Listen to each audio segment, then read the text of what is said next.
Samajwadi party, मस्जिद में politics और पहनावे पर रार। यूपी की सियासत की फिजा इन दिनों इसी से रंगी है। अखिलेश यादव, डिंपल यादव, इकरा हसन समेत कुछ और अपने सांसदों के साथ पार्लियामेंट्री स्ट्रीट की मस्जिद में जाते हैं और इसकी तस्वीर जैसे ही सामने आती है, पहले तो विवाद मस्जिद में सियासी गुफ्तगू करने को लेकर होता है और फिर एक मौलाना डिंपल यादव के पहनावे पर सवालिया निशान खड़ा कर देते हैं। डिंपल यादव के पहनावे को लेकर आपत्तिजनक बात एक टीवी डिबेट के दौरान बोल दी जाती है। अब मौलाना साजिद रशीदी पर एफआईआर दर्ज करवा दी गई है।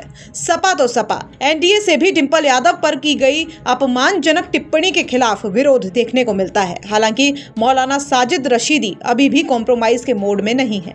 अपनी टिप्पणी पर माफी मांगना तो दूर, वो तो उल्टा अखिलेश यादव और डिंपल यादव पर केस करने तक की बात कह दे रहे हैं। मौलाना का कहना है कि डिंपल यादव को इकरा हसन से कुछ सीख लेना चाहिए था। साथ ही वो समाजवादी पार्टी पर बड़े आरोप भी लगा रहे हैं।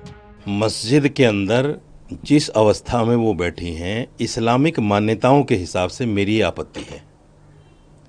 इस्लामिक मान्यताओं में इस तरह से मस्जिद में बैठना ठीक नहीं है और उसका सबसे बड़ा उदाहरण इकरा हसन है, जो उनके बगल में बैठी हुई हैं।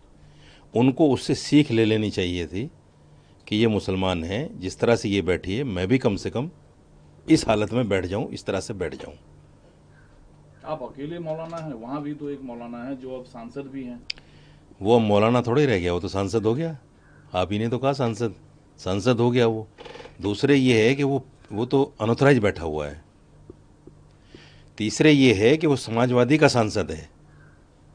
आपने देखा नहीं उस फोटो में? आप देखिए, मैं दिखाता हूँ आपको।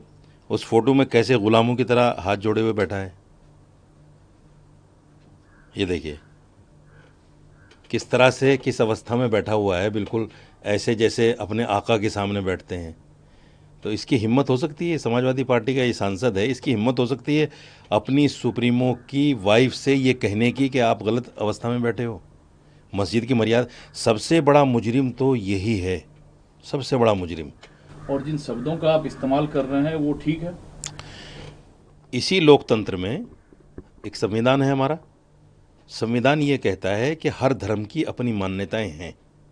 उन मान्यताओं को मानना, उनका प्रचार प्रसार करना, इस लफ्ज़ पे गौर कीजिए, प्रचार प्रसार करना, ये भी मेरे मौलिक अधिकारों में से आता है। तो मैंने उसी का तो प्रचार किया है जो मेरा संविधान मुझे कहता है। कि मेरा संविधान मुझे ये कहता है कि अपने धर्म के अकॉर्डिंग अगर कोई आदमी अनादर कर रहा है मस्जिद का, तो उसको आप कहिए कि ये अनादर कर रहे हैं आप। मैंने यही तो कहा कि आप अनादर कर रहे हैं। शब्द कोई इतना आपत्तिजनक नहीं है, क्योंकि समाज में भी ये लफ्ज़ बोल दिया जाता है। अब जो लड़कियां शॉर्ट पहन के चलती हैं, हर कोई उनको देख के बोल देता है जा रही हैं, हालांकि वो बिल्कुल नहीं होती, लेकिन बोल दिया जाता है कि जा रही हैं। तो इसका मतलब वो थोड़ी होती हैं।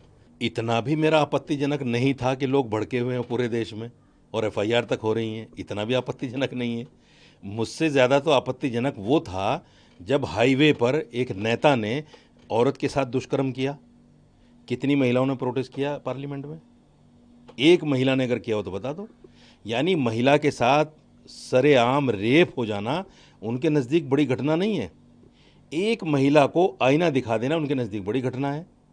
तो ये बात इस बात को दर्शाती है कि राजनीति हो रही है, मेरा नाम लेके हो रही है, मुझे फंसाने के लिए हो रही है। मैं चूँकि मुसलमान हूँ, मुसलमानों को नीचा दिखाने के लिए हो रही है और ये बताने के लिए हो रही है कि मुसलमानों की कोई हैसियत इस देश में नहीं है।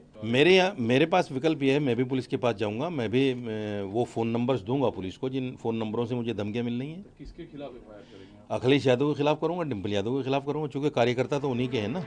तो मौलाना साजिद रशीदी फिलहाल किसी भी सूरत में इस मामले पर झुकते दिखाई नहीं दे रहे हैं। वो अपनी बात पर अड़े हैं और सपा नेताओं पर बड़े आरोप लगा रहे हैं। बहरहाल सपा का इस पूरे मुद्दे पर आगे क्या कुछ कदम होता है, ये देखने वाली बात होगी।